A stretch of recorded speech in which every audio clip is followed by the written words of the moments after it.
नमस्कार दोस्तों, स्वागत है आप सभी का एक बार फिर से हमारे इस चैनल एस्ट्रो सच पर। दोस्तों, हमारे घर का सबसे महत्वपूर्ण अंग होता है, यानी हमारे पूरे घर में जो हमारा सबसे महत्वपूर्ण और पवित्र कमरा होता है वह होता है हमारा रसोई घर, यानी कि जिस कमरे में हम खाना बनाते हैं वह हमारे घर का सबसे महत्वपूर्ण होता है। वास्तुशास्त्र में घर के हर एक कोने को लेकर कुछ जरूरी नियम बताए गए हैं। वहीं वास्तु में घर के किचन से संबंधित भी कई बातें बताई गई हैं।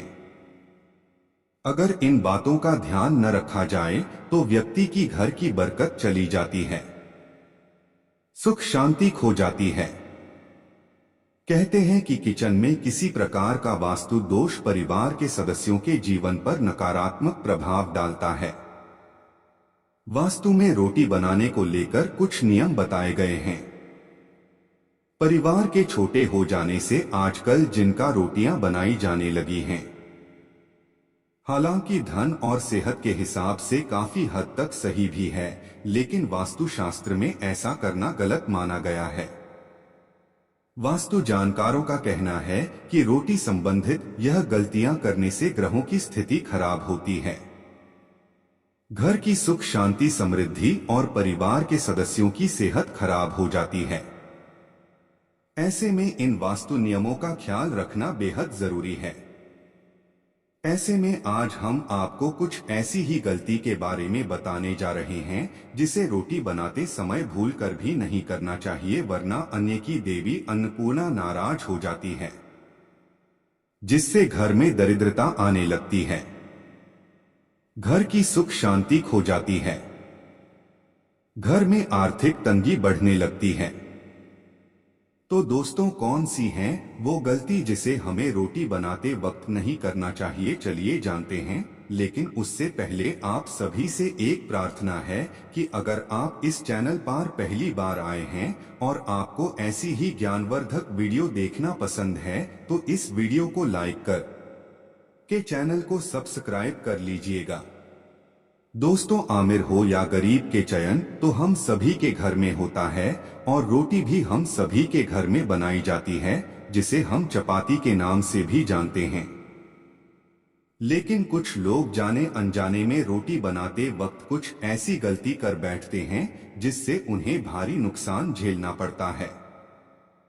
इसलिए दोस्तों, ध्यान रहे कि आज हम आपको जो गलती बताने वाले हैं उन्हें आपको भूलकर भी नहीं करना है, और यदि आप ऐसी गलती कर रहे हैं तो उन्हें तुरंत ही सुधार लेना ही। तो दोस्तों, अगर पहली गलती के बारे में बात की जाए जिसे हम रोज करते हैं, वो है गिनकर रोटी बनाना। जी हाँ दोस्तों, आपने सही सुना। अधिकतर घरों में आपने देखा होगा, या फिर हो सकता है कि आपके घर में भी ऐसा होगा कि सदस्यों के हिसाब से एक एक रोटी गिनकर बनाई जाती है, जिससे कि ज्यादा या फिर कम रोटी न बने। लेकिन वास्तुशास्त्र के अनुसार रोटियां कभी भी गिनकर नहीं बनानी चाहिए, क्योंकि इससे घर में दरिद्रता का वास हो जाता है, क्योंकि अनाज में अन्नपूर्णा का वास होता है। ऐसे में रोटी गिनकर बनाने से मां अन्नपूर्णा और मां लक्ष्मी रुष्ट हो जाती हैं, जिसके कारण धन हानि के साथ घर में खाने तक की कमी हो जाती है।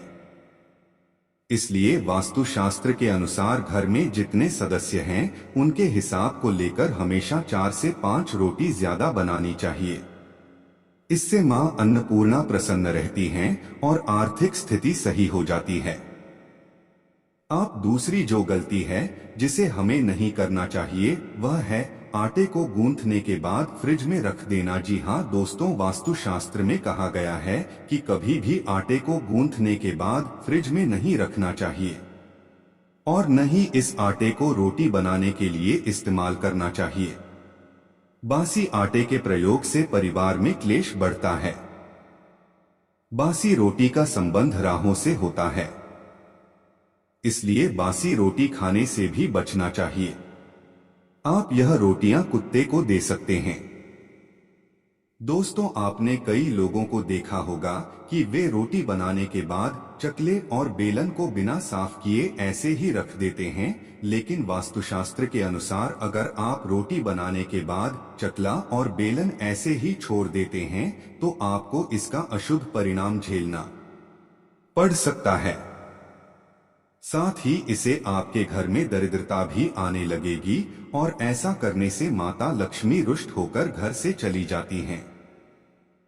दोस्तों, आप आखिरी बात के बारे में बात की जाए तो दोस्तों, यह कोई गलती नहीं है, लेकिन हिंदू धर्म में इसका एक विशेष महत्व है, इसलिए हमें ऐसा करना चाहिए। दोस्तों, वास्तुशास्त्र में बताया गया है कि रोटी बनाते समय सबसे पहले गाय के लिए एक रोटी जरूर बनाएं। इस रोटी के ऊपर एक रोटी के बराबर लोई भी रखें और मीठे में गुड़, चीनी या फिर शहद लगाएं। इसके साथ ही अंत में एक रोटी बनाएं जो कुत्ते के लिए हो। रोजाना इस दिनचर्या को अपनाने से मां अन्नपूर्णा के साथ माता लक्ष्मी का आशीर्वाद मिलता है। इसके साथ ही कुत्ते को रोटी खिलाने से शनि दोष, साढ़े साती और ढैया से राहत मिलती है।